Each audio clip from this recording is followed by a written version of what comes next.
பொதுமக்களே, இப்போ நம்ம முதல்ல பார்க்குறது இது வந்து அரச இலை. அரசன்னா பெரிய தலைவன், நாட்டை காக்கக்கூடியவன். அதே மாதிரி இதுக்கு வந்து நிறைய தத்துவம் இருக்குது. அது என்ன தெரியுமா செய்யணும்?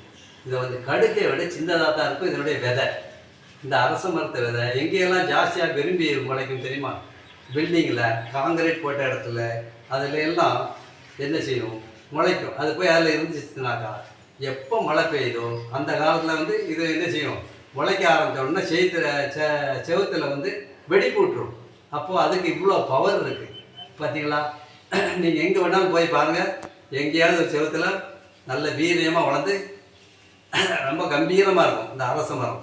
இதை நான் என்ன செய்வேன்னாக்கா, இந்த கொழுந்தை எடுத்து இது கூட ஒரு 10 கொழுந்தை எடுத்து அரச மரத்து குழந்தை எடுத்து தண்ணியில் போட்டு நல்லா கொதிக்க வச்சிடுறேன். கொதிக்க வச்சு என்ன செய்வேன், தேவைப்படும் போதெல்லாம் நினைச்ச நேரம்லாம் குடிக்குவேன். நான் பனங்கற்கண்டு சேர்த்துக்கணும். இதில் சேர்த்துக்கிட்டா உடம்பு வந்து அதுக்கு எப்படி வீரியம் இருக்கோ அதே போல் நமக்கு ஒரு உடம்புல தெம்பு இருக்கும், வீரியமாக இருக்கும். என்ன அசால்ட்டாக இருக்காமல் இதை நல்லா பயன்படுத்தி வரணும். அவ்வளோ பவர் உள்ளதாக இந்த அரச மரத்தினுடைய விதை. இதை நிறைய நல்ல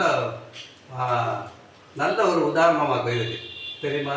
அதை பாருங்கள், நீங்கள் எங்கே பார்த்தாலும் வந்து செவத்தை உடைச்சி தான் வந்து முளைச்சி நிற்கும். நம்ம இதை விதை போட்டு முளைக்க வச்சா பூமியிலேருந்து சீக்கிரம் வராது.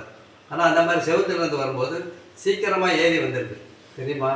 இதை வந்து பல தடவை நான் குடித்ததுனால தான் உங்கள் முன்னாடி வந்து அழகாக பேசிக்கிட்டே இருக்கிறேன். என்ன வயசு வித்தியாசம் தெரியாது, நல்ல திடகாத்திரமாக இருக்கலாம், சோர்வு வராது தெரியுதா? அதே மாதிரி எப்பவும் சுறுசுறுப்பாகவே இருக்க முடியும் இதை வச்சு.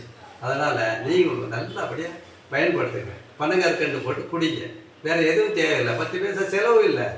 அந்த மாதிரி அதை தான் நான் உங்கள்கிட்ட சொல்லிகிட்டு இருக்கேன். இந்த வீரியத்தால் நான் இப்போ கூட குட்டிக்கரணை அடிப்பேன், அதே நேரத்தில் பல்த்தி அடிக்குவேன், பிள்ளைங்களுக்கு தலைகளை நிற்குவேன், பிள்ளைங்களுக்கெல்லாம் அதை சொல்லிக் கொடுப்பேன். என் பேத்திமார் கூட இதை விரும்பி குடிப்பாங்க. ரொம்ப ஆரோக்கியமாக இருங்க.